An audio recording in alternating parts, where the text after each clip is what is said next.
How's it going, everybody? Welcome back to Is It a Buy? Where we talk about stocks and try to determine if they are worth a buy or maybe a pass. My name is Corey. I'd just like to preface the video by saying I'm not a financial advisor. I'm just a guy who likes to talk about stocks, so please take what I say with a grain of salt, all right? Let's get into the day. How's it going, everybody? Happy freaking Monday. Monday. Hyped up. Hyped freaking up. This is going to be... I'm looking forward to this week, right? Looking forward to this week 100%. Absolutely. Diamondback in. Welcome, my friend. If you're not feeling it today, no problem. I know I totally understand people get tired and stuff. No worries, my friend. All good. But up 15.38% on the day. Boy, oh boy, let's freaking go. Just Monday, right? Getting started.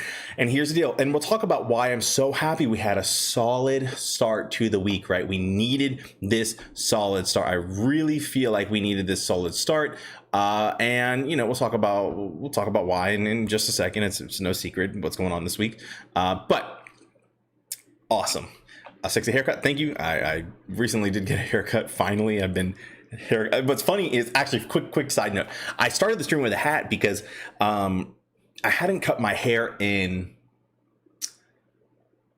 months. Like it had been months. I was quarantined, and then we were working from home and blah blah blah. So I started my channel with just a hat on the whole time. Which I normally really don't wear hats. If you were to catch me outside, then you would say I don't wear a hat. But wearing this all the time for the past few weeks, I got a fresh haircut and I still wore hats just because it was like a point of comfort at that point. It was so funny how it worked. So I'm trying to branch out, not wear my hat all the time, at work and stuff. But funny story. But even in the after hours, AMC is still up 2%. There we go. We just hit 2% in the after hours, looking fantastic. Let me look at the 1 day setup right here, here we are. So we're up here, kind of consolidated throughout the day. We did hit 60.54 earlier, and awesome. It's great. Let's look at the 5 day really quick. See where we've been looking. Hey, nice little looking good here. I wonder if we'll get a cup and handle, a little bit of a dip. I feel like we might actually, just based on what I'm anticipating is going to happen. And let's actually talk about this week. So as we know, this week is a big week, right? And I know where every single freaking ape is excited about this week, whether you're new, whether you're old. I feel like every single ape knows that this week is options freaking week. Let's pull up a Stonko tracker really quick.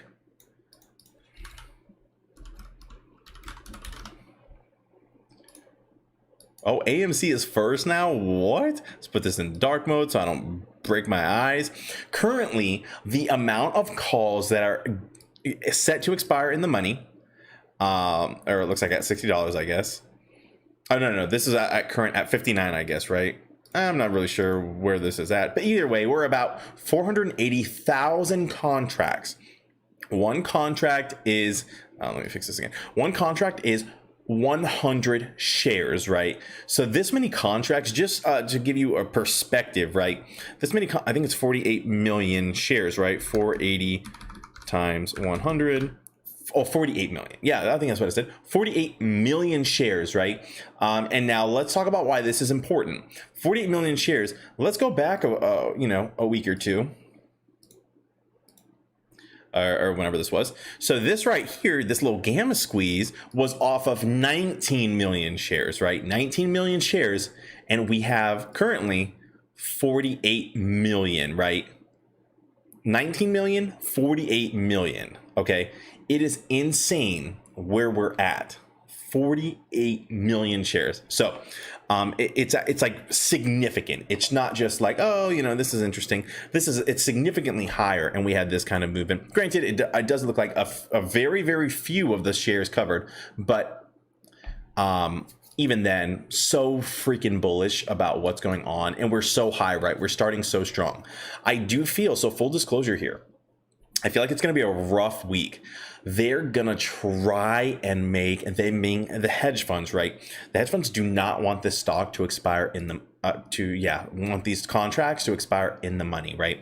They absolutely do not want that at all, okay? Zero.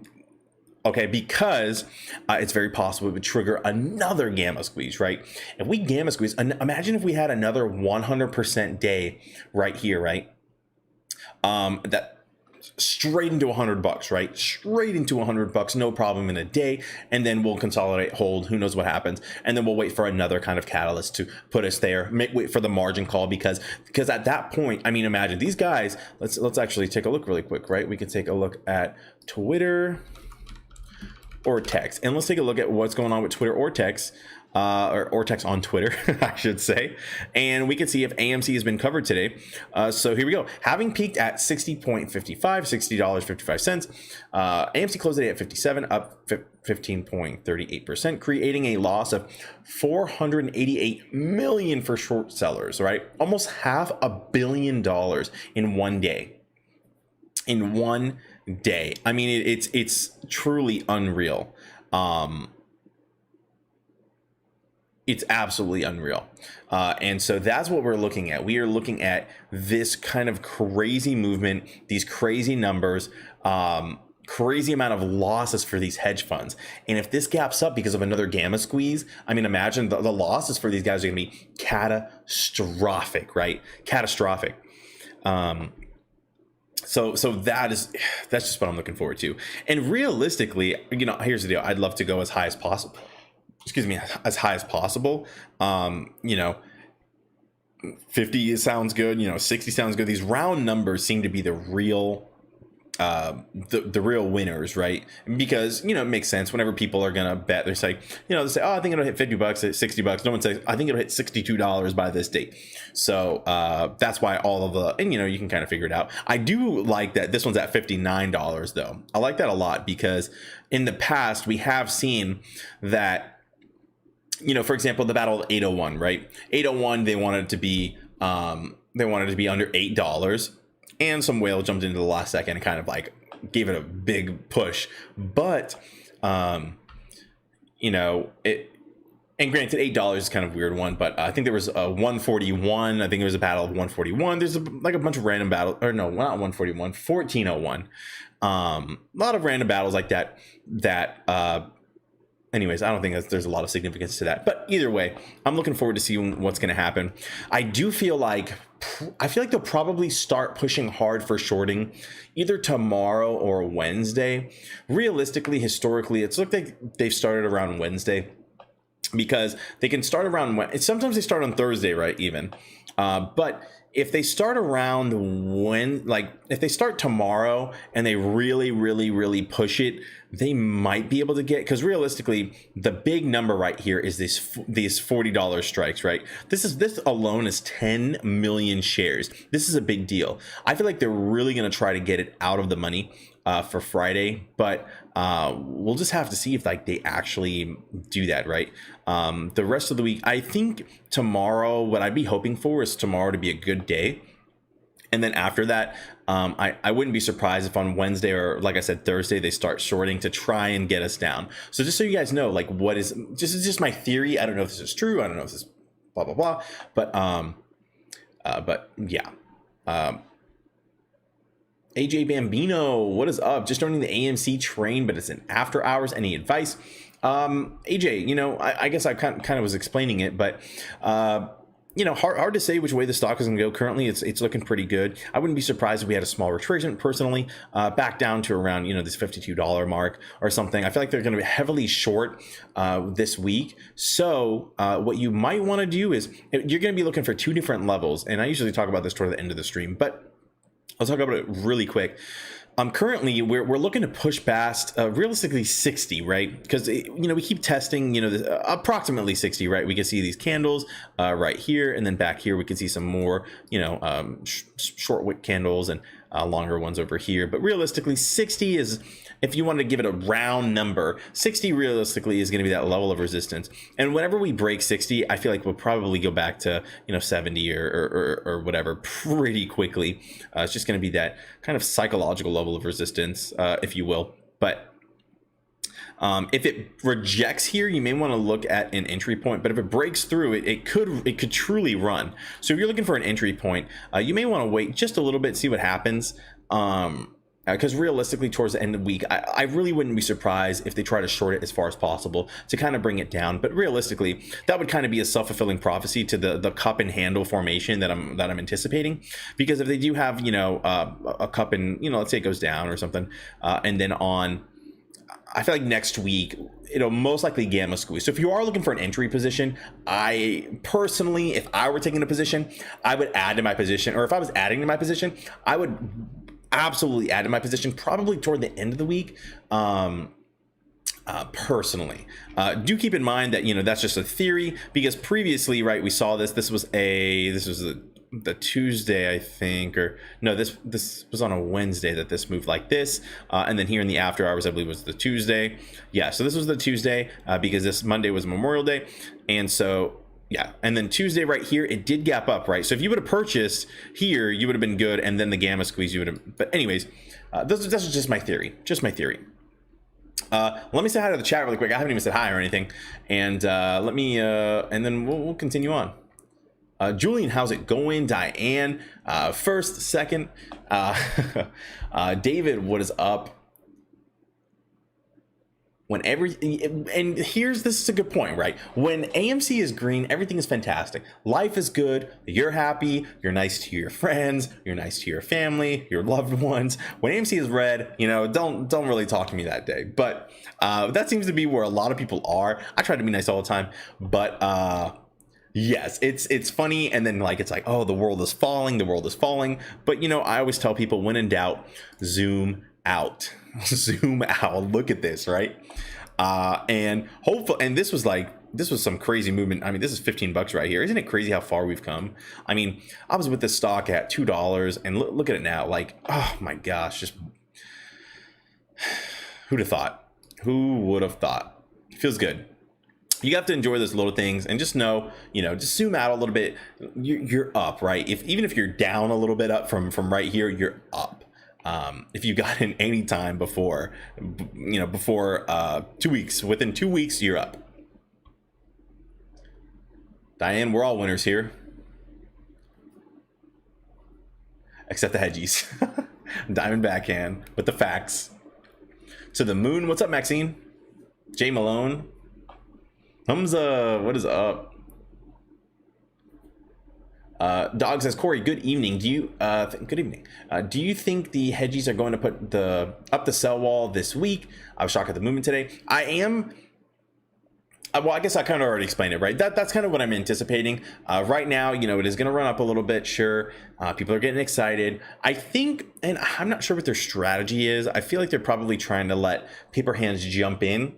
And this way, the paper hands take a position. And whenever they start shorting tomorrow or the next day, whenever they're going to start it, then I feel like they're probably going to try and shake them and sell at a loss and kind of, halt the momentum a little bit.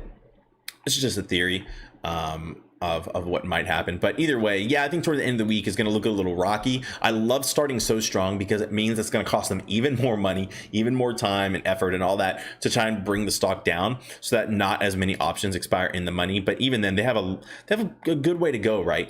They have a good way to go, but I think that we're getting very close to some kind of margin call. So, and actually, I'm gonna show you a piece of a post that I had seen that I've been seeing. People keep reposting, and I'm looking forward to this a lot. Just the margin calls, essentially how it's going to work. But yeah, what's up, Lee? Ian is early today. Welcome, my friend. Frank, what is up? Doc Debbie purchased 2 more shares today. Man, it's crazy to think that the stock is $57. people purchasing shares, you know what I mean? And it makes me so happy to get in like super early because it's so easy to hold. But even then, like I think about this, right? Who bought a Doc, right? Doc Debbie. Let's say next week it is $100 or something. Aren't you gonna be so happy you took a position at $50, right? I think that's exactly what's gonna happen.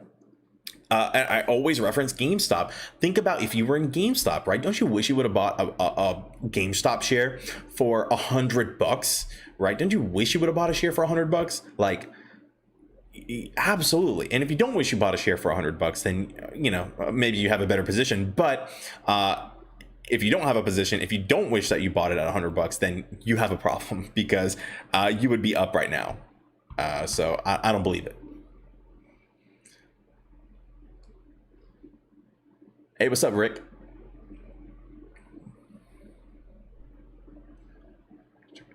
What's up, Land Shark? They've already been hedged for.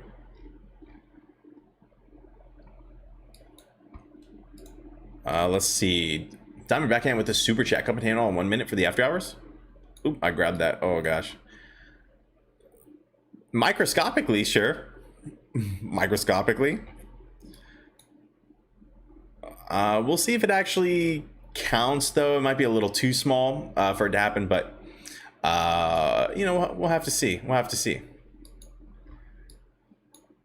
And again, I feel like we're back in this zone of consolidation. Where was my previous zone of consolidation? Let me look at our 5-day. So as you can see, right, we can see it's. I always like it when the TA kind of plays out because we can see over here we have this like consolidation and it's just kind of testing these two boundaries, right? 59 and 56, and then it rejects, falls through, rejects again, falls through, rejects, falls through, level of resistance now, and then this is a larger area of consolidation, but kind of within here. And realistically, I could have put another level within here and within here where it's just kind of it trades within here perfectly and within here perfectly. Fell down within here, and so the TA is always fun to look at. We can see it bounced around within these previous levels of support and resistance, bounced around these previous levels of support and resistance, but realistically it goes down and up and down and up. These are very healthy retracements, right? Very, very healthy. And now we're in a weird zone again, right? And I say weird zone, but I don't think it's that weird. It's just, where the technical analysis has been showing. And it's funny because a lot of people say this is no technical analysis. This has nothing to do with technical analysis. And there's part truths to this. And whenever people say that, realistically, whenever they say, I think what most people refer to is they're actually talking about what the stock is actually worth, right? And that's the argument I hear the most is this AMC is not worth, $50 with their current business model. And sure, I guess I could agree with you. In their current business model, when unless they expand into streaming or something, sure, but I'm not worried about the business model. I'm worried about, are they in a position to squeeze? Are they in a gamma squeeze, short squeeze, any kind of squeeze position to happen? And I would say yes. I truly believe, based on the numbers, we'll take a look at Ortex right now, and yes, that's what I think is going to happen. Absolutely. Brandon says, is there a correlation between meme stocks and crypto? Hard to say. Something interesting that did happen is whenever crypto kind of crashed, I think the memes, I don't want to say it, I'm not 100% sure, but I think that they did kind of move, like crypto went down and these went up, and whenever crypto did crash, there was on the news, I think it was like CNBC or something. They said that one of the reasons crypto crashed is because big institutions were taking out their money to cover margin calls, stuff like that. Who knows if it's true? People are saying that they're trying to pump crypto to get out of the position and cover their meme stock positions, just a bunch of random things. But I'm sure there probably is some kind of correlation, but I can't really recall at this exact second. I thought my phone was vibrating, but it's not. Phantom vibrations.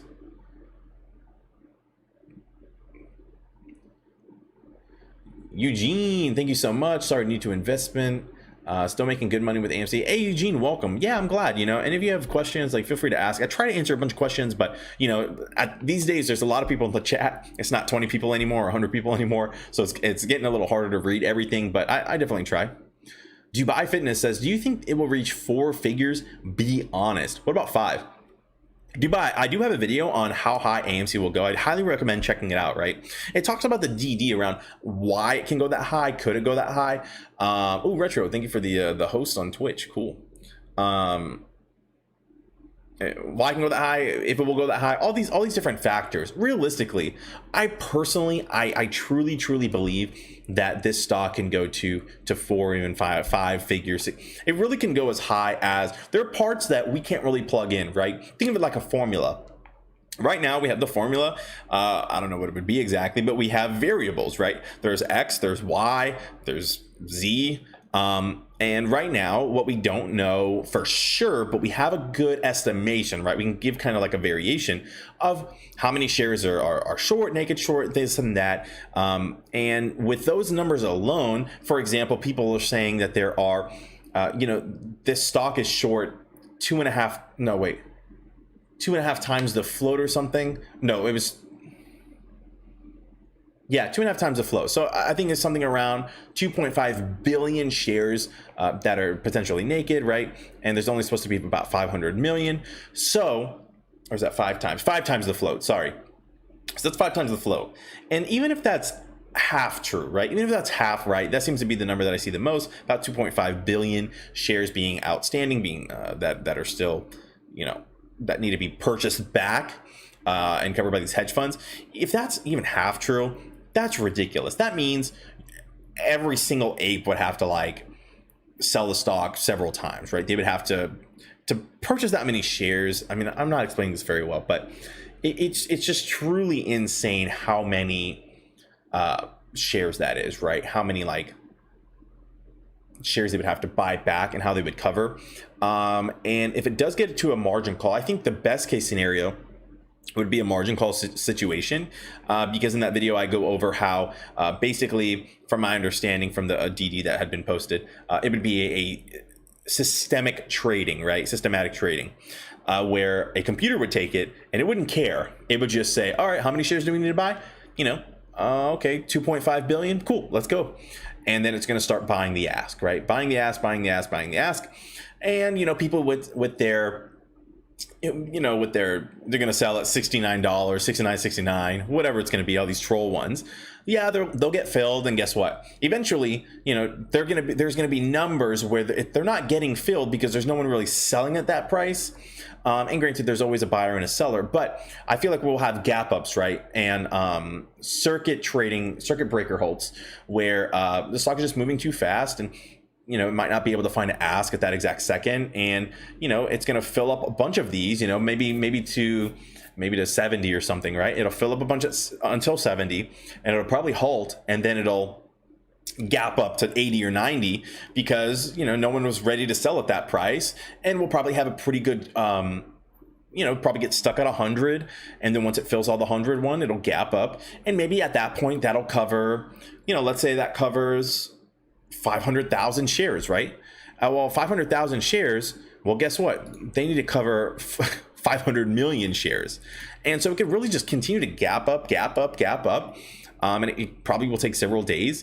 And then it's going to get to the point where the apes will finally understand that, holy smokes, like, this isn't slowing down. Like, theoretically, they probably should have covered by now. And if the apes don't sell, they can't buy, the price goes up because, you know, supply and demand. And it just continues to go. I think there's going to be levels where, for example, if we go to, my level is kind of $2,000, right? I think we make it to $2,000. I think from there, the sky is the limit, because at $2,000, that says, okay, because people are shilling, they're saying, or, you know, or whatever they're doing, they're just saying, it won't go past 100. Oh, it won't go past 1,000. Oh, it won't go past, you know, 500, whatever they're saying. But I think we hit 2,000. No one has really said, oh, we can't have 5,000, right?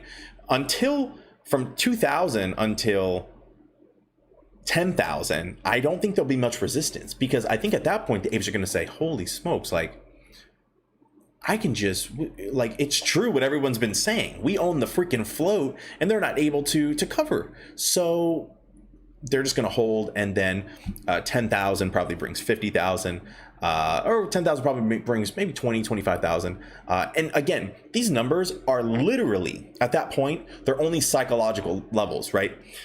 And when I say psychological, it's people who set their orders. They say, I'll just sell it 5,000, right? I'll sell it 5,000 and, or 10,000, whatever they're going to say. And those are sales that are just set, right? Those are people's ceilings, right? It's not their floors, it's their ceiling. So, and that's why it's so dangerous to have that ceiling, because you're literally hurting the squeeze. You're hurting maybe not hurting yourself if you're able to sell and you're rich or whatever, but you're slowing it down for no reason, for zero reason, right? Because why? The system's not going to say, and let's say it's Citadel, whoever is not going to say, that computer that's buying, they're not going to say, oh, okay, well, it's 5,000, so we'll just stop at 5,000 for a little bit, and then we'll continue. No, it's just going to keep running through. And if it's able to run through, then it runs through. It doesn't care what it's doing, because it's just buying the ask. So it's crazy to think about. So long story, very, very, very long. I truly, firmly believe that this stock can go as high as the apes are willing to hold, right? As high. If not higher. Best thing that could happen is people forget they own the stock and just buy and hold and not do anything, right? I saw a post. There was a post on Reddit today. I don't think I found it just now, but it was, who was it? It was the best. Fidelity did Fidelity did a study, and they found the accounts that did the best were, and I don't know the validity of this article that was posted, but it said that the traders that did the best were the people that were dead, unfortunately, if they still have an account, it was never liquidated, whatever happened, they passed on. And the people who I think it said they forgot they owned the stock or whatever, basically people who held, trying to play it, trying to get rich quick, getting cold feet, selling this and that. That's an easy way to lose a lot of money, unless you know exactly what you're doing. You're swing trading, even then risky. But if people held, they can't buy back the shares, and the stock just goes even higher. So that's the whole kind of spiel of it. It's a mess, but it's a good mess. I'm looking forward to it. Let's take a look at Ortex really quick. Oh, that's the wrong Ortex. Let's take a look at Ortex, and keep in mind, before I even pull this up, keep in mind this is 85% of the market is the top row. And also keep in mind, the hedgies know we're looking at this, right? The hedgies really, really know that we're looking at this, so keep that in mind.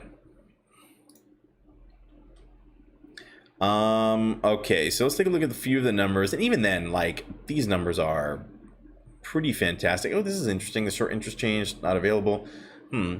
But as we can see, the shares on loan, I mean, here's the deal. We were at over 100 million shares.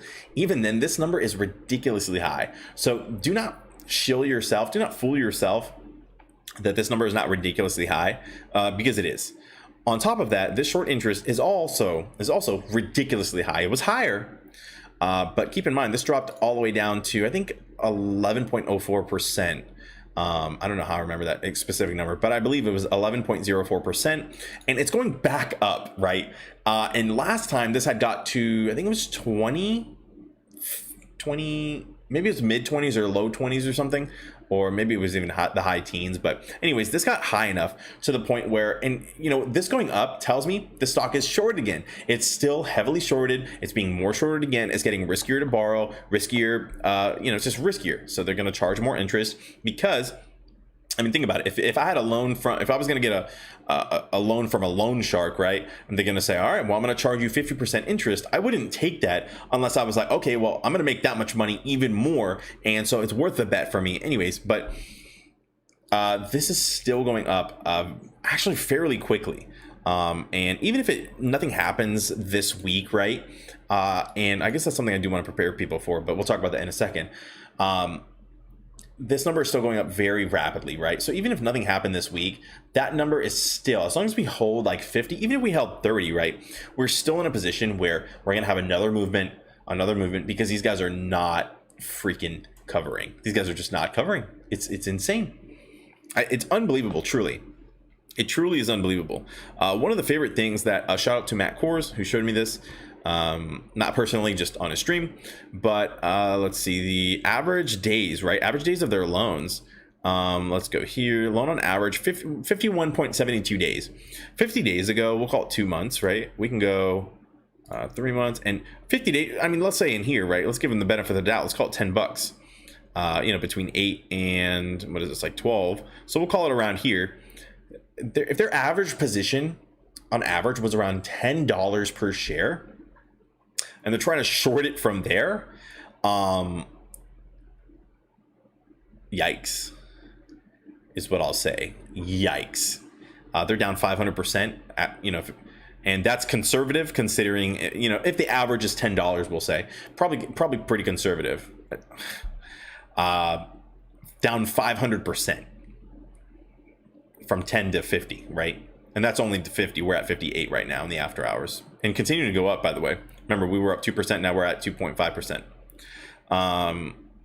So yikes, not looking too good for them. Not looking too good at all. But yeah, either way, these numbers are very, very, very, very good. I'm very pleased with these numbers. Yeah, for sure. Let me get a sip of water.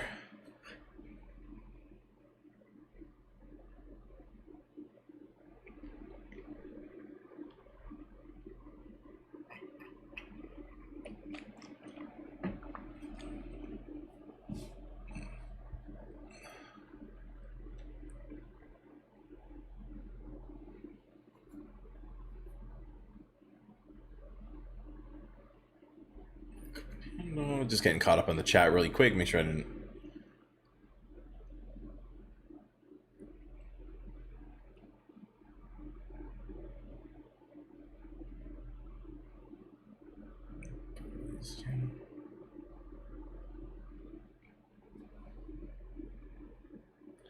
Daniel says, should I buy more now or wait for a dip? How's your high changed since the how high video? Let me see what Daniel says really quick. If you have a question, easier to me, easier to see. Should I buy now or wait for a dip? So I personally do think it's probably going to dip a little bit toward the end of the week. Personal thoughts, just because, and I'll tell you why. I do think that this stock is probably going to try, and I think they're going to try and get you out of the position. Right? Not get you out of position. I think they're going to try to not let as many options expire in the money, right? And if they don't want these options to expire in the money, they're gonna heavily short it, right? Try to shill anyone, try to paper hand anyone who bought in earlier this week. I wouldn't be surprised, right? We had pretty good momentum here. I wouldn't be surprised if people try to buy in tomorrow. But again, we're approaching this psychological level of resistance here, because there's no reason, in my personal opinion, that 60 should be a level of resistance. But we've tested it several times, right? We have, I'll say we kind of broke through here, and then we'll say we tested it once, twice, 3 times. Trey's trades, he always says he's been really liking the 4 tests.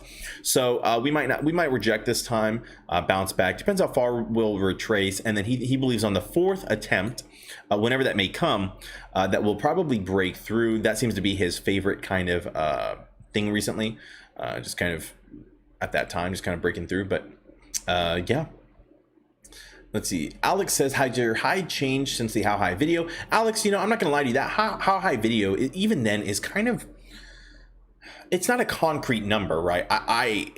I'll say it hasn't changed since that how high video, because I've always felt the same, right?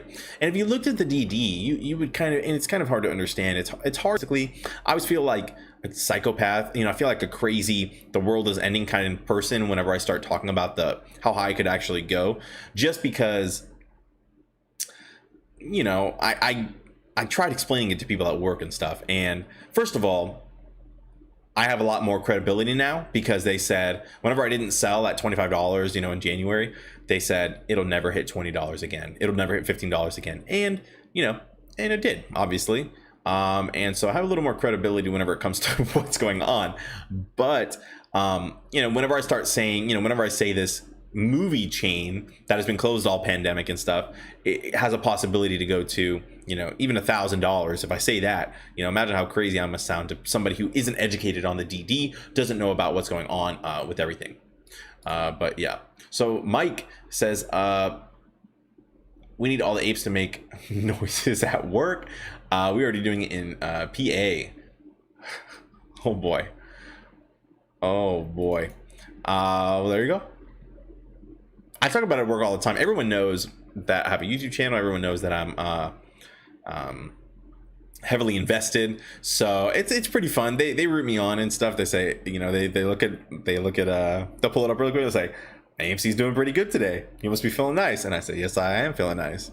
And then it, you know, if it tumbles, it hits, you know, 50 or, you know, breaks 50 or whatever, they say, how are you doing? I say, yeah, I'm okay. Like, you know, I'm in it for the long haul, and I know what's going on. And I explain it to them really quick, and they give me a look like I'm crazy, or like I'm not making any sense, and then we just continue on. But let's talk about a few of these. Or actually, there was one more question. No, yes, that hasn't changed. Noah says, how is an opinion call, option call for September 17th for 145? So these are, here's the, I really do like these September ones. I personally do have some September calls in here that I'm just going to hold. Even if we get in the money soon, I'm still going to hold it, because I feel like as the closer we get to September, whether we've, you know, started squeezing squoze or whatever happened, I personally really like my September ones. It's truly unbelievable how expensive these are. Today, I mean, it's absolutely insane how expensive these are, but you know, they do give you a nice little cushion just in case. I mean, here's the deal: if we were to hit, you know, even, and that's what I don't like about these. This one right here, 145. I mean, at 60, you know, 164 right here, you're making $300 off your $1,600 bet or whatever it would be. It's rough, but. As far as those expiring in the money, I personally do like them, right? I do have them. I was very lucky. I got it early. I got it super early before we had a run, and because I felt like September was safe, I have like a 20 something strike, right? And it's excellent. It's printing so well. I'm extremely happy that I got that very early, right? Because if I would have tried to get that now, you know, let's say I think I have a $40 one, and you know, I think I paid $90 or something per contract, something like that. And look, now they're 3,000 per contract, because they're pretty far in the money. They're in the money, we'll say. But yeah, and you can see a lot of people purchase these, right? It's good stuff. September is probably another good time. Well, I have to take a look at the DD and see when the good dates are, but or look at the options change and see when the good dates are. But yeah.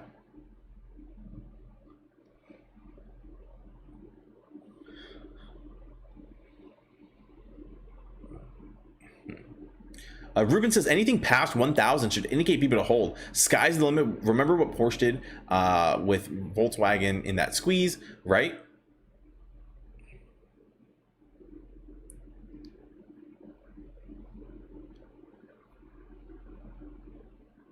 Oh, Viv R, thank you for the super chat. 801, I love it. That's cool. Let's see. Been here since January, giving you props for not selling at $25. I don't listen to any YouTuber house sold out. Keep 108. Yeah. Hey, thank you so much. Right. You know, I think most of the YouTubers are holding strong, but you know, some people. I'm in a weird one of these categories, because some people, they kind of hopped on, right? They wanted to just kind of ride the YouTube chain and stuff like that. But you know, I was actually in it the whole time. I just you know, want to talk about it. I figure I'm reading all the DD all day, I'm doing this all day, like I'm doing it anyways, why not like hop on with some people and hang out and chat and stuff, you know? And I have a good freaking time doing it. Lacey, thank you for the super chat. Lacey says, new to options, how can you calculate the profit when it says unlimited? Is it better to wait to close until expiry? Can you help a newbie understand? Lacey, I do have a video on options. It's called How to Trade Options on Webull. It works for any brokerage, yeah. So let's start. How do you calculate your profit? So for me, I don't really do the actual calculations like by myself. Excuse me. I usually pull this up, and Webull is free. Like, It's free to use. So what I do is I pull it up over here and I kind of just use this little chart, because this chart is great. And even on Fidelity, what I'll do is I'll look up my option in here and I'll see how much money I'll make and calculate my profit that way, just because it's so much easier. Like, why waste your time and try to do the math and this and that, whenever I can just pull it up here. So I don't see a number on here, but what you can do, let's say which option is this? So this is the one just out of the money, the $57 strike for this Friday. And if it hits, we'll call it $70, around $70, you would have made, $579 right there. $579 on your $725 bet. And so I usually just use this to make the money, or to calculate the profits. Super easy. And all you do is you open graph whenever you go into, instead of looking at the table, look at the graph right here in Webull. And I go over this in the video as well. Highly recommended. People seem to really like that video. And hopefully it helps a little bit. Is it better to wait until close to expiry? So that's a tricky one, right? That is a very, very, very tricky one, because you never really know what's going to happen. So I've had it before. Microvision was a great example. I had a Microvision contract and it was getting close to being in the money. Well, basically, we'll just look at it like this. So it had gone up, but my contract had like 2 more weeks to expire, something like that. And so it ran up, and I was like, you know what? I have 2 more weeks, and 2 more weeks, maybe it'll have some more bullish price action. I continue to hold, and my contract, and Mavis just dropped like a sack of potatoes. My contract was in the money, and I ended up having it expire out of the money, and I lost. I lost like $3,000 or something on that play, because I was greedy, right? And it's just wild, but that's what happened. So let's say, there's that, right? But let's say you want to get an AMC option, right? And you want to get it all the way for, January of 23, right? For some reason, you feel like, you know what? I want to be super safe just in case this takes years to happen. I'm going to get it all the way out here.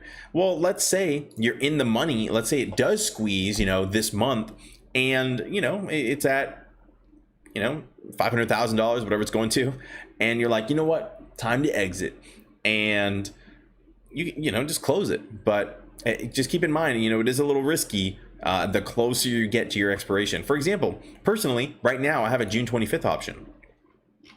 My June 25th option was 47, I think. Yeah, is at 47.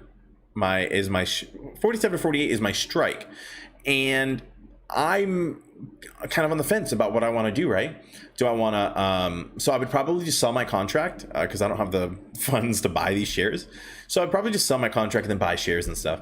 But what I'm having my own personal dilemma, because I would love to wait until after this week, and hopefully next week we will gamma squeeze, right?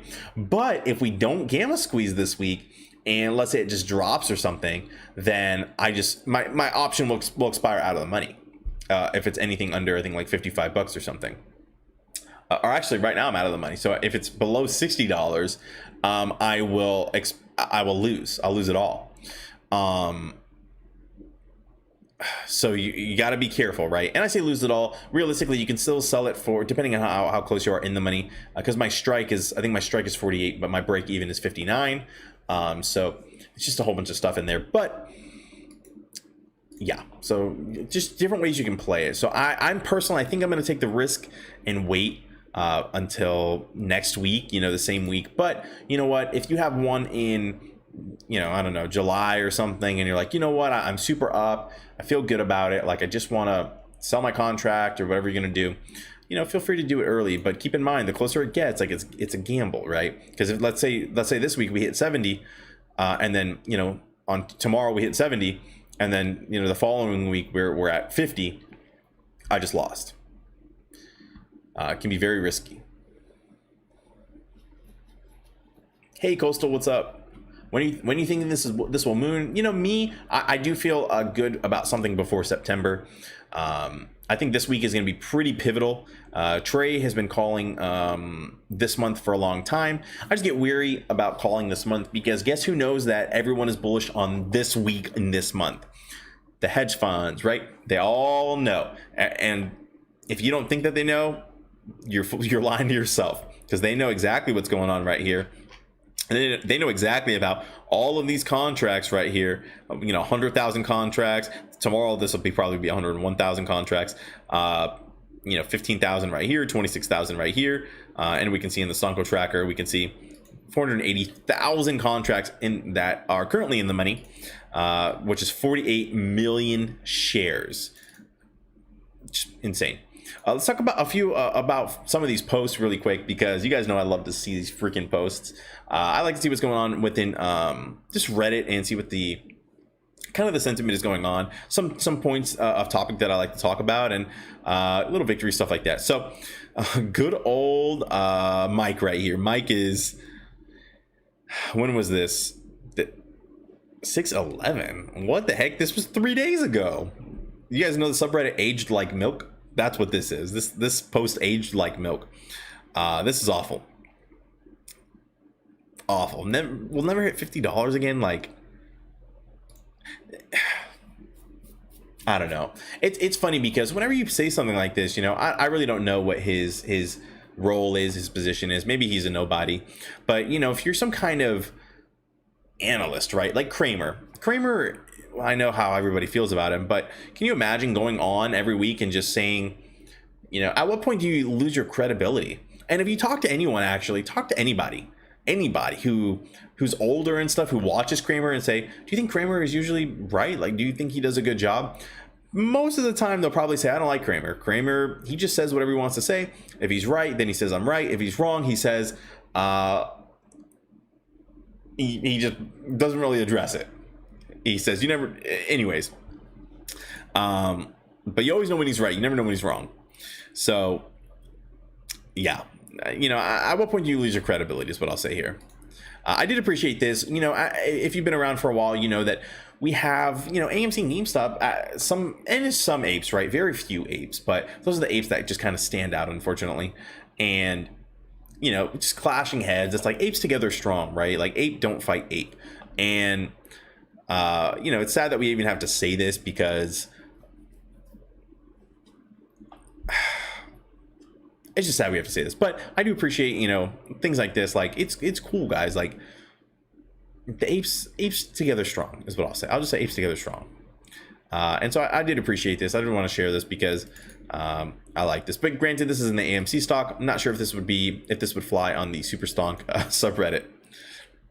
So this is one that I wanted to talk about because I was excited about, right? This guy, I really don't know his credentials or anything, so keep that in mind. But we can see right here, he says AMC, so SEC is set to approve 002 on June 21st. So I guess 002 is an automated margin call system. From a risk management point of view, here we go. From a risk management point of view, the NSCC could request a margin call on hedge funds if they see they are over leveraged. It aims to eliminate the human interference, which is a cause of bias, right? Which is great because, again, back to that system, right? That system is going to go in and say, and I'm not sure how that system works. Maybe it's some kind of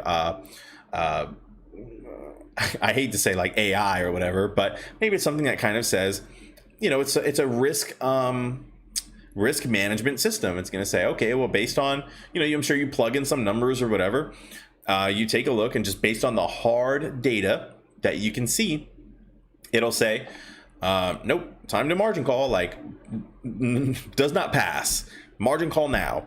And that's what we're looking at, right? And if this really does, and this is another reason I'm actually not selling my contracts this week, is because I'm looking forward to next week. I'm hoping for a gamma squeeze next week. I'm also hoping for this next week. So imagine this on top of a gamma squeeze. I mean, what is that? $500 instantly a share going to, right? Like, and granted, that's a totally arbitrary number that I just made up. But thinking of the gamma squeeze going straight to 100, I truly believe if we gamma squeeze, it would probably go straight to 100 at the very least. And on top of that, if these are, if they are at risk and they get margin called, then there's that. I keep in mind, though, we always have to keep in mind, I know, and okay, we'll talk about this in a second, but keep in mind that, this automated system needs to, we have to hope that they report the correct numbers, right? Which, good luck with that. We also have to hope that this system says, yep, they're at risk. And because remember, they put false numbers, the system says they're not at risk, then, oh, well, there we go. But if they put, and we don't know where, I don't know where these numbers are pulled from, which is why I'm bringing this up, because, you know, what if the numbers are pulled accurately from a system that the hedge funds can't manipulate? Who knows? But keep in mind, this is the hedge funds know that this is coming. Would not be surprised if they are, whether they're hedging their bet, whether they're hedging their bet, leveraging their bet, whatever they're doing, it could put them in a place to be safe from this kind of system. But yeah, and then on top of that, you know, I think once this says yes, then when and if, it'll be very bullish. So this is June 21st. Keep in mind, there's no implementation date. If this is approved, according to, I think it's rule 006. Oh yeah, down here, I think automatic margin call. That means, so that's what AMC means. I like that. Here we go. So I did like this a lot. Set to approve, but when will it be implemented? Immediately. There used to be 10 days, but if you recall, I believe it was 006. I think they talk about it over here. Here we go, source. And I appreciate Apes asking for source, because, you know, it's too easy to take people's word for it. And that's why whenever I tell you something that I haven't seen, like, for example, like even the post that I was just reading right there, right? His post, this one right here about the SEC and stuff, and how June 21st, you know, it's, but anyways, but we can see right here, 002, June 21st, same thing. But 006 was passed, NSCC 006, and allows rules to be implemented immediately without the 10-day notice period. And so that's already been passed. We did the video on it. We saw it. So we know that this is a real thing. So this is fantastic. I'm just looking forward to this. Let me take a sip.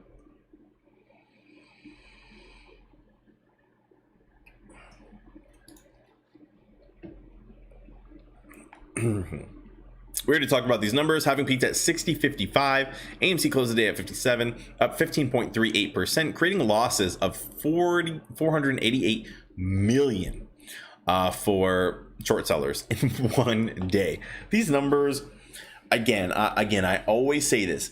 Remember, if it's worth for them, and theoretically, right? Why? If they would rather spend 488 million today rather than covering, imagine how much it's going to cost. Imagine how much it's going to cost for them to cover. If, remember, their job is to save money, save the company, save money, blah blah blah, make money, blah blah blah. If these guys actually are unable to, like, if it's worth it for them to pay 488 million to stay short on the stock, imagine what it's going to cost for them to cover, right? Imagine how it's unbelievable. And remember, in this month alone, I think they're already at probably like 5 billion or something that they've lost. Well over 5 billion. Man, I can't remember the number. It's on Ortex somewhere, but these guys have lost billions this month alone with what AMC has done. Just on AMC. They're also heavily shorted on other stocks. I think I saw more than 10 billion based on all of the heavily shorted stocks so far this month. Something like that. It's just unreal. Lacey with the super chat, thank you so much. Lacey says, call me crazy, I know, but I follow moon cycles. No problem. And this eclipse season had me anticipating June 2. Humor me sometime and peep the lunar cycle indicators for full new moon patterns on TradingView. Okay, I'm gonna have to take a look. I'm gonna write that down. How do I save this? Okay, let me copy this real quick. This thing is a pain in the butt, but that is pretty interesting, actually. Save this on my notepad because I'm a little curious about that. Corey, let me hold $1. Lee, if I let you hold $1, based on what is going on with this stock, interest is going to be real quick. Interest on that dollar is going to be growing real fast because that dollar can go a long way with AMC. Oh my gosh.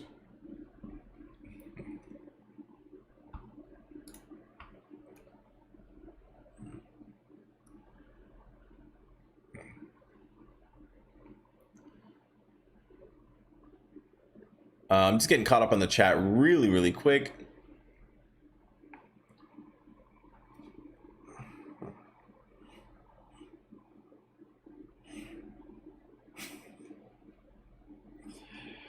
Oh gosh, my fiance, I guess she's watching. And the reason I save this is because my fiance is very into these moon cycles and stuff. So I figure she'll look into it. And so she's getting a little jealous. So sorry, my friend. Oh my gosh.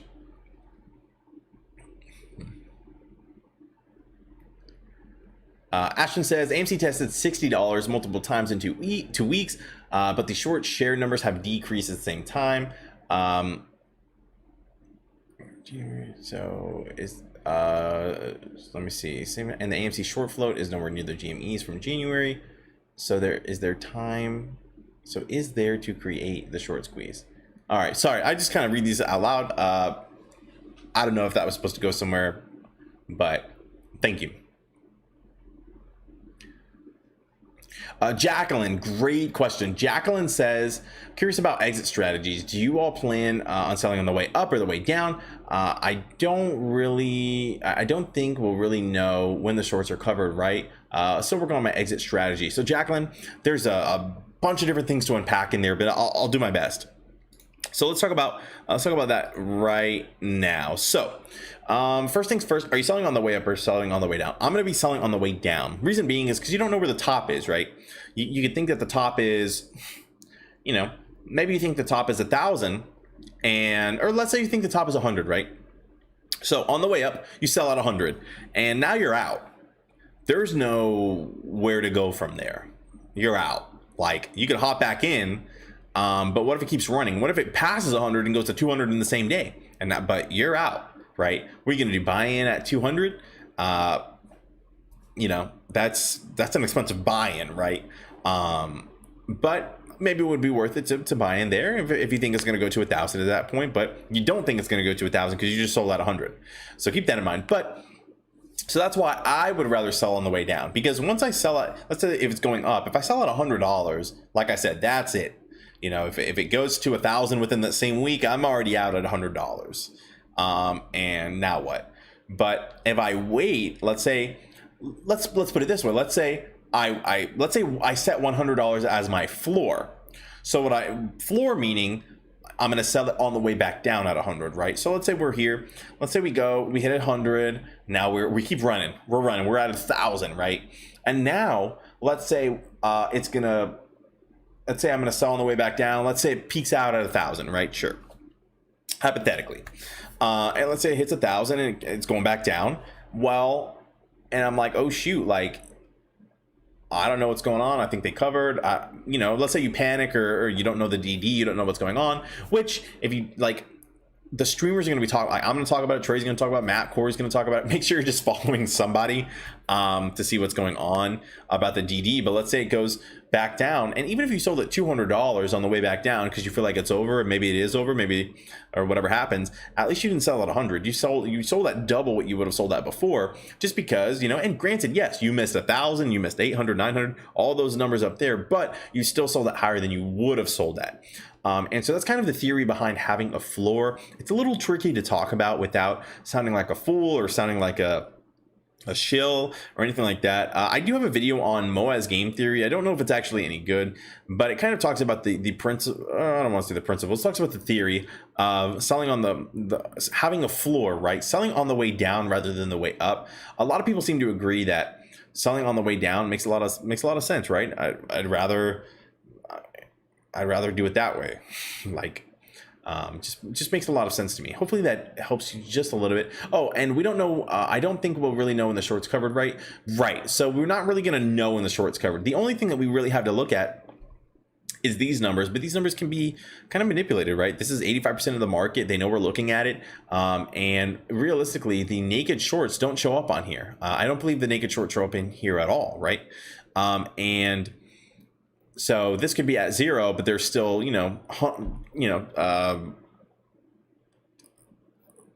a billion share short, right? They could still be double the float, two times the float, three times the float, whatever it would be, and we wouldn't know.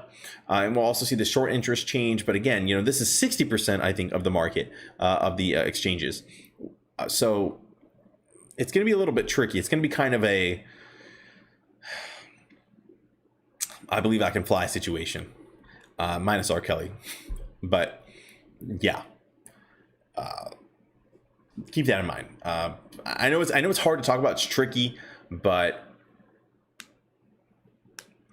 you just have to kind of think about it, get ready for it, and prepare. Look at the DD. Just be ready to. It's literally gonna be worth it to watch it, and that's why I'm doing so much DD. Right. That's why I'm trying to watch it, understand it, because at the end of the day, like, this could be, if everything goes right, if all the stars align, this squeezes, goes to, $10,000, $100,000, whatever it's going to go to. This is the last job I'll have to do, right? Like, I'll just have to make sure I know the DD. It's my final test, right? Final exam. Make sure I know the DD, and know what's going on, and do what I think is best for myself. And you have to do what's best for your financial situation, right? If you, and I'll just say that because everybody knows the whole financial situation speech, but make sure you can take care of yourself, and make sure you're good.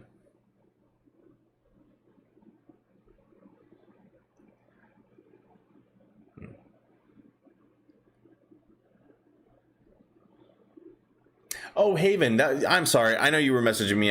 Work got just kind of hectic, and I forgot to respond. But yeah. I know you can't really send stuff on. But remember, if you guys ever want to send me anything, you can send it on the Discord. There's you can tag me on it in Twitter. You can do a bunch of different ways to send it to me. But thanks, Haven. Sorry about that.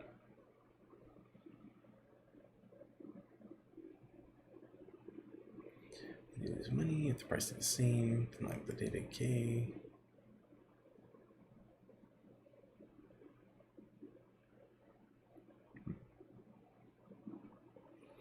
Joseph says, remember, it took GameStop 18 months just to start squeezing back in January. That's actually an interesting point as well, and they did have some movement, obviously, but, it did take them a long time. And honestly, if we had to wait 18 months, I kind of wouldn't mind so much. You know why? Because that is long-term capital gains tax. As we all know, Uncle Sam is going to take his cut, whether you want him to or not. And make sure you have that money set aside. But if you're also in the stock for longer than a year, it is now long-term capital gains tax rather than short-term capital gains tax, which is a much better percentage that Uncle Sam takes. So I really wouldn't, as much as I want it to happen ASAP, I kind of wouldn't mind if it took that long, because I would still keep a little bit of money off the top, keep more money off the top. But yeah, I would rather it happen this month though. That'd be very nice, so I can plan my life accordingly.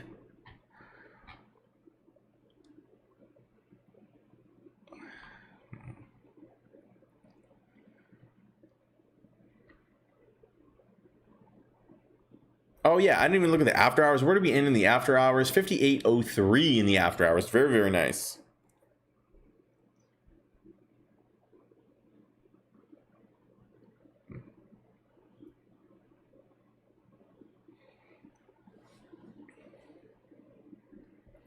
Mano Lambo, everyone says it's going up. How high will it get? And when should I sell? Mano, I kind of just covered it. I'm sure you missed it, or maybe you were here whenever I covered it. No one talks about when to sell. Man, that's because no one really knows when to sell. No one knows. And if I were to tell you, let's say I told you to sell at, 1,000, let's say if I thought the peak was going to be, let's say I thought the peak was going to be $10,000, right? Or 100,000, let's say $100,000. Let's say, I think it's going to peak at $100,000. Well, what happens if you hold and then you don't, let's say it peaks at, $50,000, and I just told you $100,000, and let's say you hold and it goes all the way back down, and you missed it at $50,000, and it doesn't click, and you don't sell at $10,000, and it keeps going down, you probably may not be as happy with everything, and maybe you can't afford to lose that money. There's a bunch of different ways it can go, but it's just, like I said, it's just important to know the DD. No, it's important to know what's going on. Norbu, I appreciate this. Norbu says correlation does not mean causation. And that's relevant to whatever I was talking about whenever this was said, but it's relevant all the time. So do keep that in mind. Supply. Yep, Jacqueline. I love Jacqueline's answer to Mano's question about how high will it go? When do I sell? No one knows. No one knows how high. It's supply and demand. It is truly supply and demand. We don't know what the supply is, right? We don't know the true supply. And I guess we don't really know either of them, right? Because realistically, you know, how much of the supply do we own? How much supply do they need?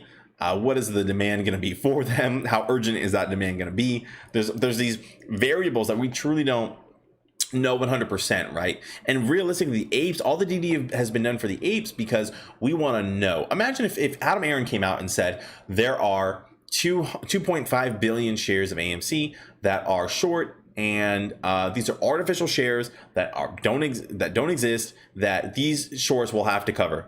At that point, you know where the squeeze would go? That squeeze would go higher than ever. It could probably go to $1 million at that point, in my personal opinion, because at that point, that confirmation bias proves what every single ape has. Well, most apes have been believing and preaching this entire time. If we were to get a little taste, a little confirmation, just a little bit of confirmation that it's over double the float or whatever, right? Over 500, over 10, or over 1 billion shares, then that'd be it. That'd be the end.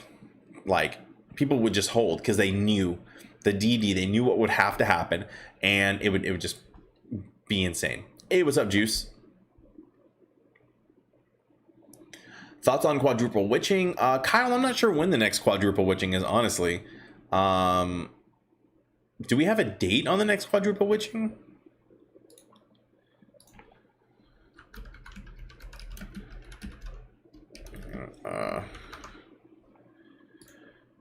March 19th. Isn't there another day for quadruple witching?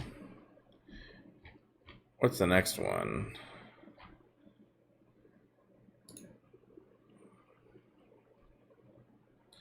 March 16th. Isn't there going to be another one later in the 4 days ago? Triple witching. Or is this going to be triple witching?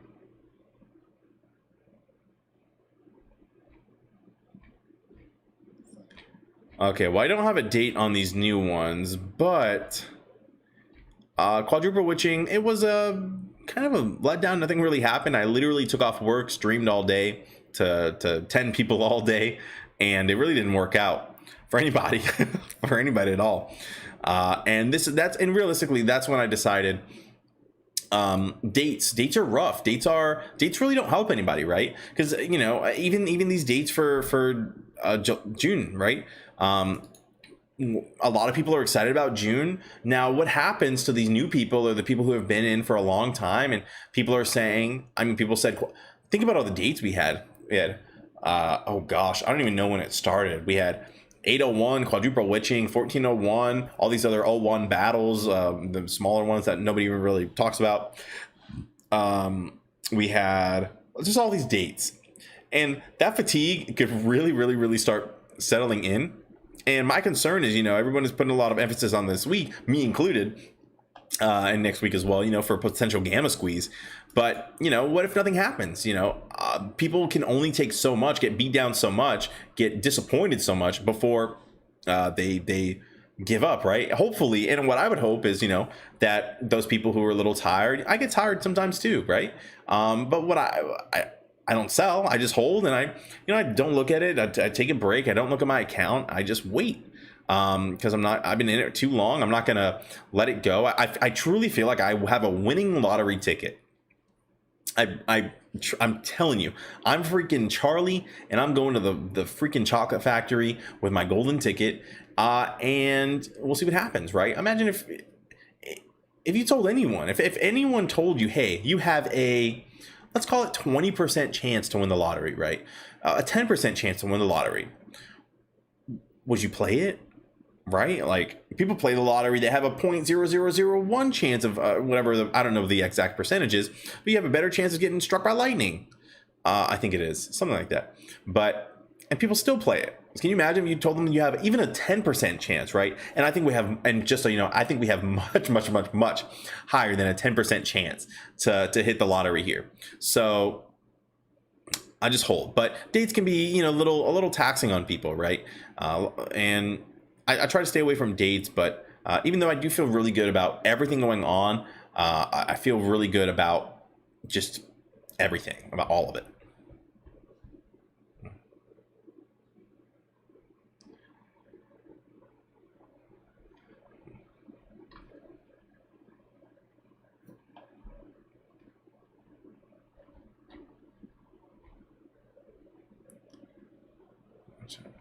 So extras can be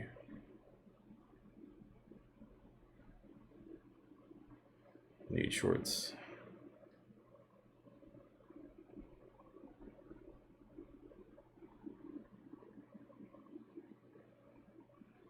Call Me Deep Voice says, is it really possible for us to go to 1K? My friend, I'm telling you, look at the DD, look at the videos, look at my video on how high can this go, right? Check that video out. I kind of already talked about it, but I really do think it could fly past $1,000. I mean, look at GameStop. If you guys don't remember, GameStop, good old GameStop, you know, 6 months ago, look, was that $12, $10? And if you go even further, it was at $3. We were in the same exact situation, right? You know, it's the same exact, you know, there's differences in float and how much they were short and short percentages, short. There's a lot different. The numbers were kind of different. Similar situation. If you would have told me, and remember, for those of you who are OGs, you remember I was going to buy GameStop at $3, and I didn't. And I will always remember that. Thought I did not buy GameStop at $3. I was going to put $500. I was going to buy shares. And who knows what that would have been worth today. I could do the math, but I didn't buy the shares. I didn't buy it. And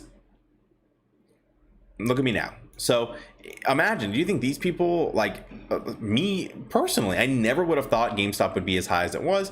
And, you know, as a business model, would it have gone this high? Probably not. This is a squeezed position, but it doesn't matter about their business model if they're in a squeezed position. Granted, now I think they actually have a pretty cool business model. I'm actually very much looking forward to their future. But, and I just moved that chart. I don't know what I did, or that line. Oh, well. But yeah, so look, it's been a roller coaster, but you know what, they've come a long way. And you know, you can't tell me the stock was, you know, it wasn't $3, it was $3, and look at it now at $200. And granted, it hit all the way 514, it's still not done. So I truly believe that AMC is gonna, you know, I wouldn't be surprised. Like, why wouldn't it be similar? Granted, like I said, some of the numbers are different, but why wouldn't it be similar, right? What's so different about it? And as you guys can see, you know, we're breaking through this. We had this little wedge here. We kind of broke through it. Realistically, I think we're still within this wedge, and I'll tell you why. Because this still hasn't broken through this $60 resistance. We're challenging it. And I'm hoping that we break through. I would love to break through it tomorrow, not with a false break. I'd like to break through and hold it throughout the entire day. And you know, at the very least, hold it, right? We need a bunch of levels of support at the $60 range. This way, that level of, and we see it all the time, right? The level of resistance becomes the level of support, right? And then, you know, it did break. This one just so happened to break, but then this level of resistance right here, all the way down here, became this level of support.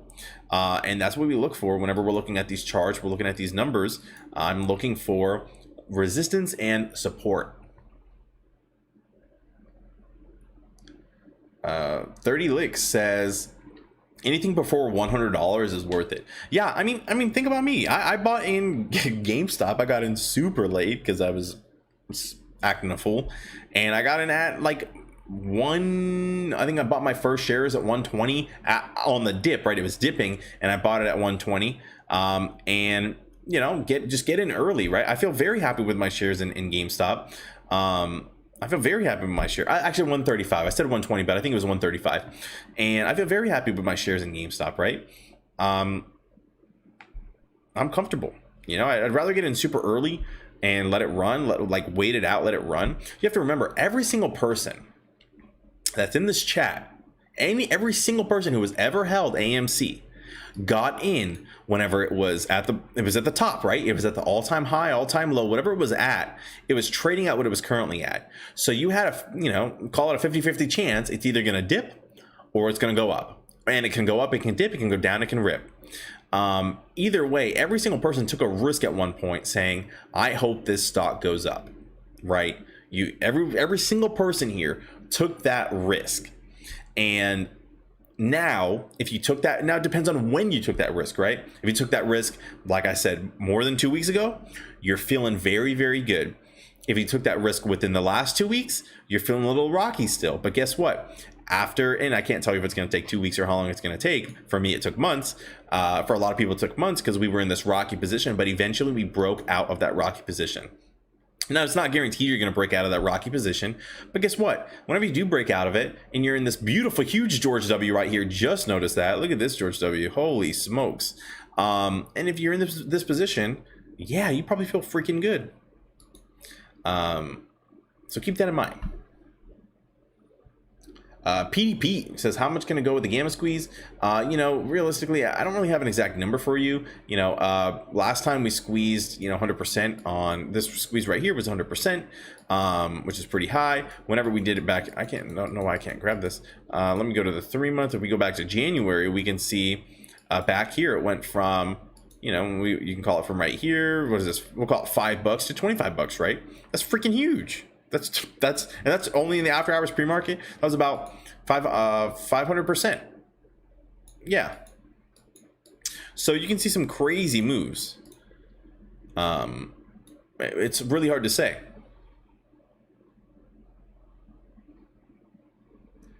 How many shares do you have? So I have a bunch of different stuff. I have, well over 1,000 shares. I also have over 70, over 70 contracts, right?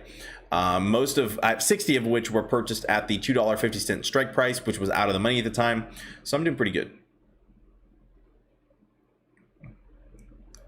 Jeep Girl, what is up? Welcome. Says, I would like to buy the stock tomorrow. Is it too late to buy? Jeep, in my personal opinion, absolutely not. It's not too late to buy. You may want to consider the options about finding your entry. Personally, I'm not the best whenever it comes to telling people. Well, I think I made some pretty good calls. But either way, the FOMO in me always wants to buy like as soon as possible because I'd hate for it to rip and I miss it. And even then, like, if you truly feel it's going to hit $100, you probably don't care too much if you buy it at $50, $55, $52, something around there, right? Or if you think it's going to run, you don't care if you buy it at $60 or $55, right? Like, it's really not that big of a difference unless you're buying, thousands of shares or something.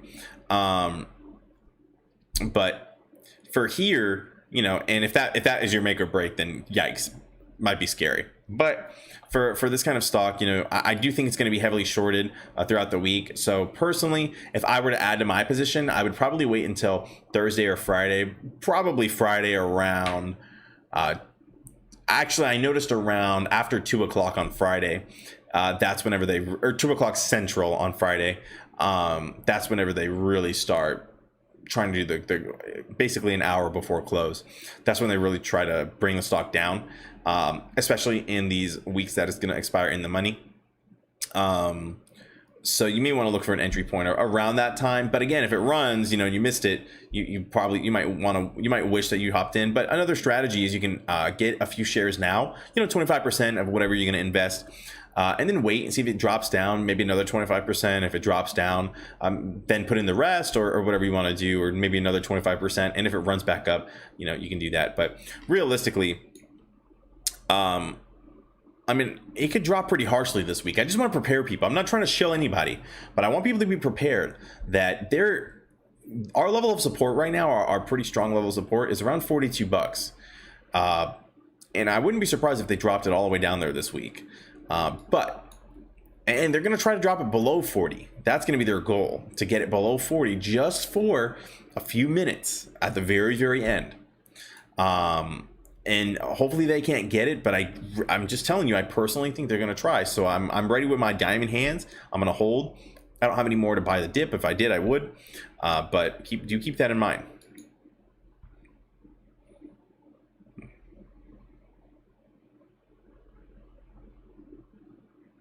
Mike says, I think they'll get rid of the naked shorts first, so they don't get caught with them. They will then they will liquidate their real shorts, in my opinion. You know, Mike, that's actually a pretty interesting theory. I'm not sure how that would actually play out, how that would work through the system that they would have to buy it through. But that's actually pretty interesting. I'll be very curious. You know, I'll say this. I'm gonna be very careful looking at these numbers and not shilling myself and not trying to scare anybody, but I am going to be taking a look at a glance, I should say, at these numbers to see what's happening whenever it starts to rip. Because if it starts to run and these numbers aren't changing, I would actually prefer that, because then maybe we are seeing those naked shares being covered, and then, you know, let's say we are at 500,000 and then these numbers start going down after that, and again, every single person in here that is saying, 500,000 or whatever, you're setting that artificial barrier, right? Even 500,000 is an artificial barrier, because let's say it is going to rip past 500,000. You know how many people are going to sell at 500,000? Like, and then again, I think if we get in that direction, then people would, reevaluate the DD and see if it can go higher. But I mean, think about what a wall 500,000 is going to be, right? Even 100,000, it's going to be a huge wall.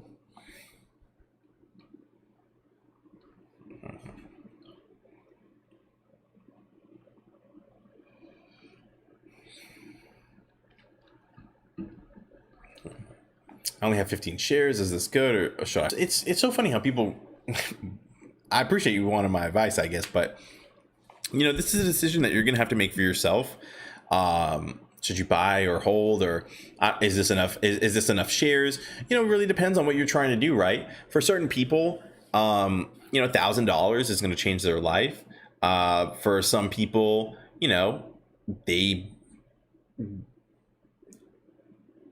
they don't want $1,000. They want, $10,000. That'll change their life. $100,000, $1 million, right?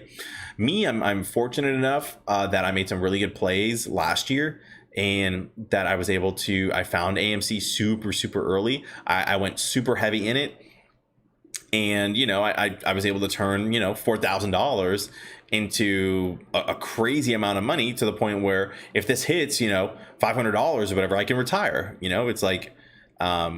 Hopefully, if everything goes to plan, if my calculations are right, then that could be a reality for me, which is who I never would have thought in a million years that I would have some kind of winning lottery ticket like this, right? And I'm sure a lot of people feel the same way. It's unfathomable, really. And remember, I'm not some crazy guy who like, some of the YouTubers and stuff, they have a lot of money, they just throw it in, and if they win, cool. If not, that's fine, they're still millionaires or whatever. Like, that's not me. I was very humble YouTube channel, and I appreciate every single person in here, but I'm not one of these people who was like, I'll just throw this in, put on a show. Like, no, this is my real money that I can't afford to lose. But yeah. What's up, Julian? I'm asking for opinions, not financial advice.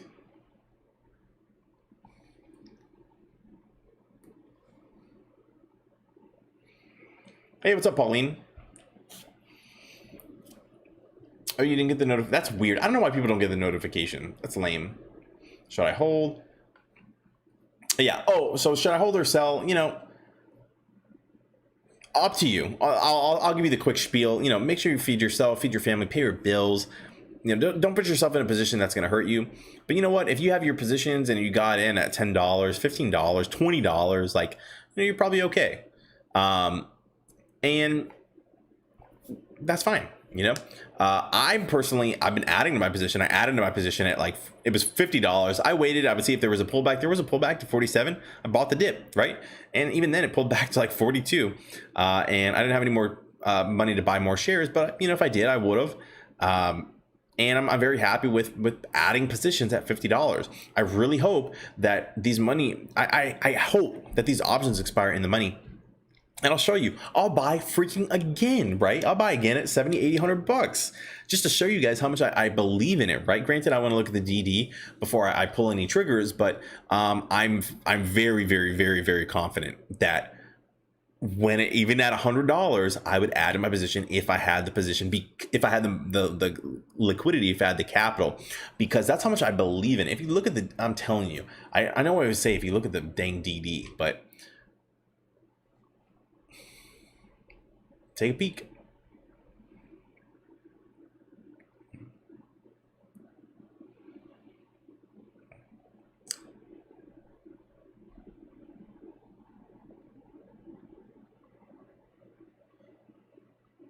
MW says, should I buy more at this price? I only have 30 shares. MW, same thing for you, you know? Like, I like it. Hey, what's up, PC?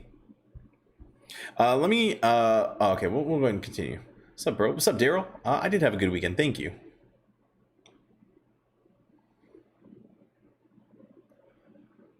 What's up, Godzilla?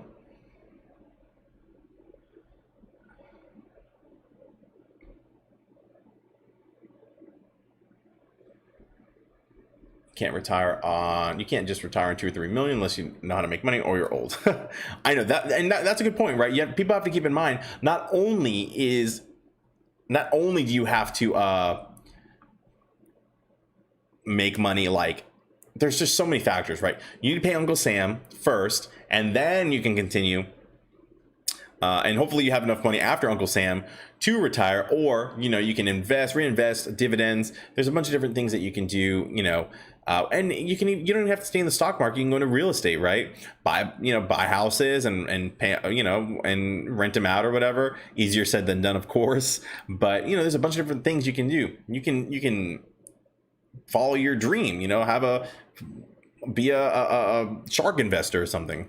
I say shark investor, but just be a venture capitalist. There's so many different things that open up to you with money, right? Money will not buy happiness. I truly do believe that. I know it's a little cliche, but if you're unhappy right now, while you don't have any money, you know, and think about what you complain about, right? Are you complaining about, oh, like, I wish I had this, I wish I had that, you know, or are you just unhappy with, you know, you have to find out what you're unhappy with first, because if you're, and I'm not trying to get all sappy with you, but think about that, you know. That's why I truly believe, I know who they are. I know the people that I just know them, right? At your, wherever it might be, you know, in your life, at your job, your family. And I know the people who will still be unhappy, even with, I could give them all the money in the world, they would still be unhappy. And I know who they are. And, you know, you might know who they are. Hopefully they're not you, right? Me, I'm happy now. I was happy when I had no money. And hopefully I'll still be happy when and if I have a lot of money. So yeah. All right, David, catch you later.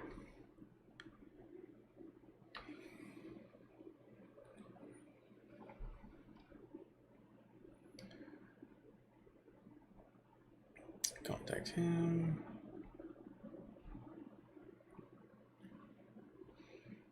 Soy says I can retire if we go to 2 to 10K.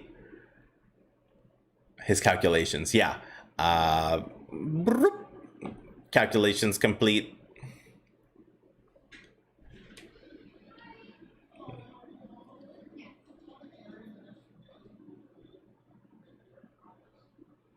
Do you know how many people will sell if it's 500, LOL, or even 300? Yeah, we'll take some diamond hands.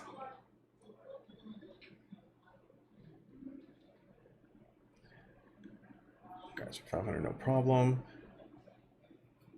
Yeah, and here's the deal. And just to be crystal clear, am I going to sell at 500? I have zero plans. So I don't want to. And granted, that's a conservative number that I would need to retire to live a conservative life. I don't really want a conservative life. I would rather have, like, you know, nice car, house paid off, you know, good stuff like that. That's like the minimum that I would need. Now $1,000, feeling nice. That would be much better, and that was based on my calculations after taxes. No, that was before. $1,000 is what I need. Happy to hold. Happy to hold.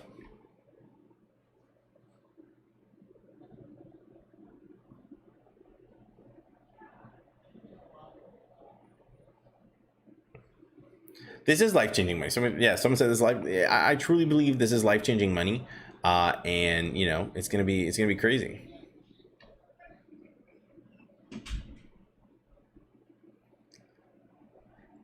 I'll get a Cybertruck. You know, I've really been liking that Ford truck. That seems pretty cool.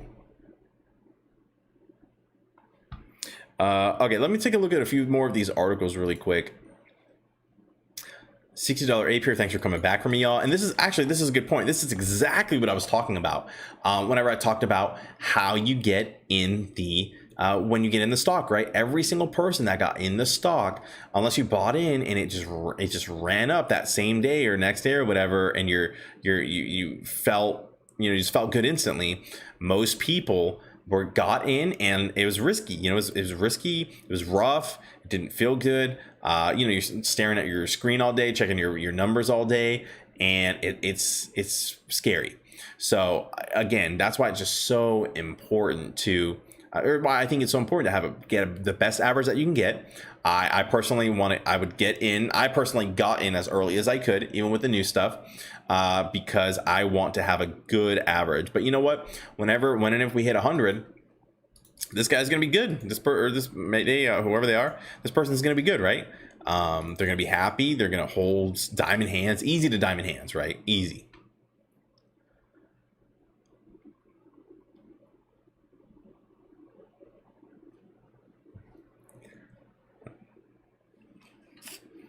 Boost and Bud says, I just want to retire my mom. Yeah, Boost. I mean, same goal, right? I would love to buy my mom a house, you know, all this stuff, right? I love it.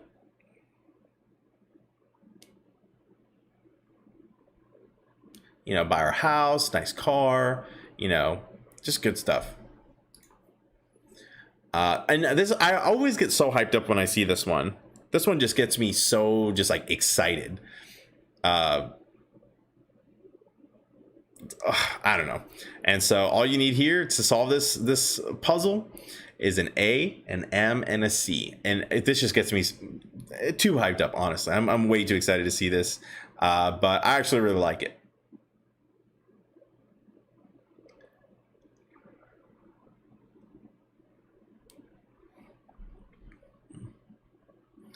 This was a big brain meme. Yeah, people like this one. Oh, okay, that's clever. I know it's sarcastic, but yeah, this is an old one. If you haven't seen this, this is old. This is a 1,000,000% a repost, probably just for some karma, but I do like it. This one, so this goes back to, man, I have a lot of points that I'm touching back on, and again, this goes back to, you know, your mental health, watching the stock all day. And then having that good average, right? Whenever you have a good average, oh yeah, did someone not know? Okay, for anyone who doesn't know, this is margin call.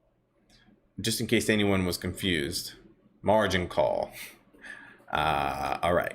So, anyways, here, you know, when I don't keep my eye on AMC, this goes back to the same thing of, you know, what I mentioned with this person.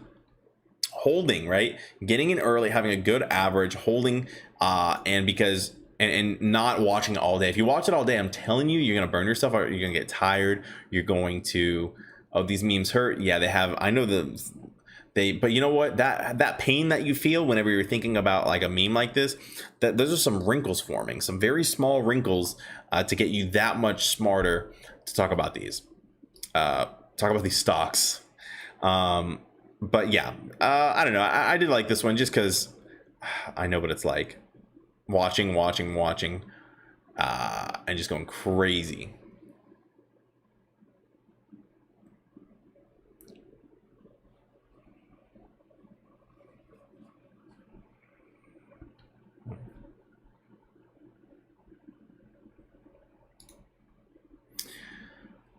And this, it's funny because whenever AMC was at $5 and I was like in, and then I added my position and everything. I told them, the people at work, that I said, have all my money, and please keep in mind, this is very dangerous, right? Please be very, very careful with this, because it's any time, right? Whenever I first got in, whenever you first got in, if you're thinking about getting in, anytime you got in, especially originally, it was risky, right? Luckily, I got in super early, and I knew I wanted to get in super early. So this, even though it was risky, I still decided that, I'm just going to do it. Like, I'm just going to get in. And I went all in. I was very fortunate because I didn't allow, I made sure my bills were paid for. I made sure that if I went all in, that and it did go awry, like I was going to be able to keep the money in there and make more money, and just be able to pay my bills. Now, granted, now, and I kind of budgeted for it. Honestly, I didn't go out as much. I was meal prepping. I was making sure I was like not eating out every single day. See a diamond. I'm making sure I'm not going out every single day to eat food and stuff. And again, that just back to meal prepping and just staying organized, right? Making sure my bills are paid, cutting off any extra expenses that, reoccurring charges that I don't need, things like that, right? And I mean, think about your reoccurring charges, right? If you have a reoccurring charge that's $10 a month that's been going on for years or something that you never use, think about it. If it's $10 a month, and let's say you had it for a year, $120. Imagine $120 if you would have purchased it. If you would have purchased AMC a while ago with $120, what it would be at, right? So think about that. Diamond. Oh yeah, Tuesday. We'll see. Lisa's Wednesday. We'll see what happens. There you go. Super chat from Diamond. You heard it here first, folks. Tuesday.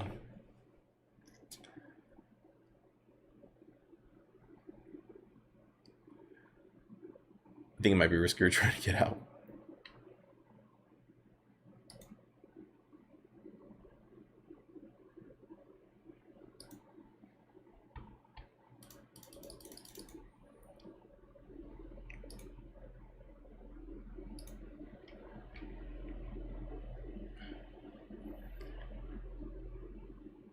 Wednesday.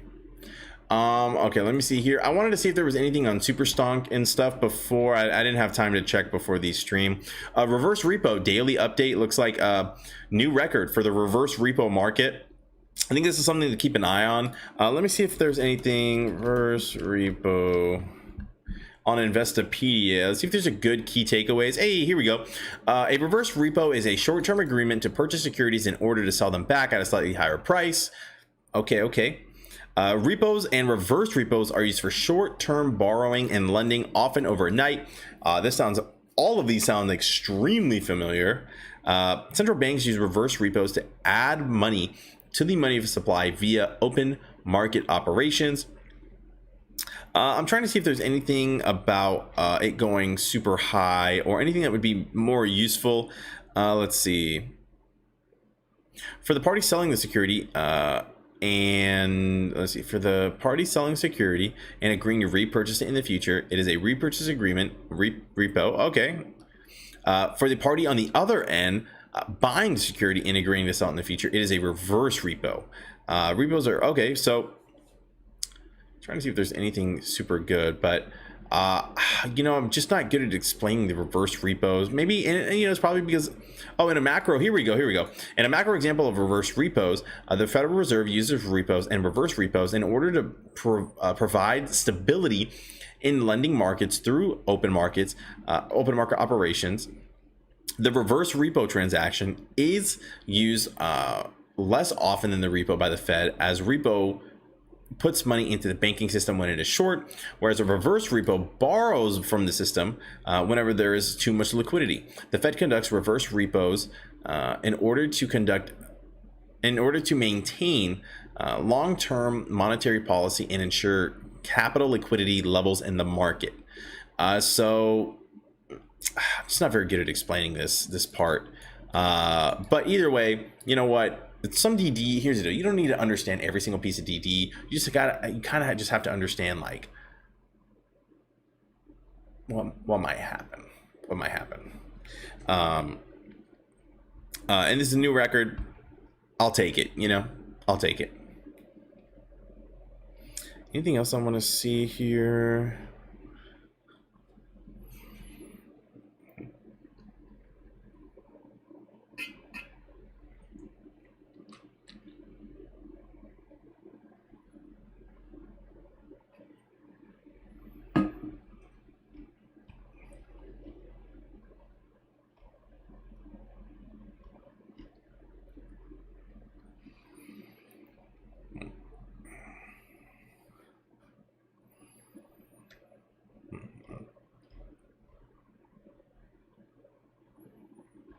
All right.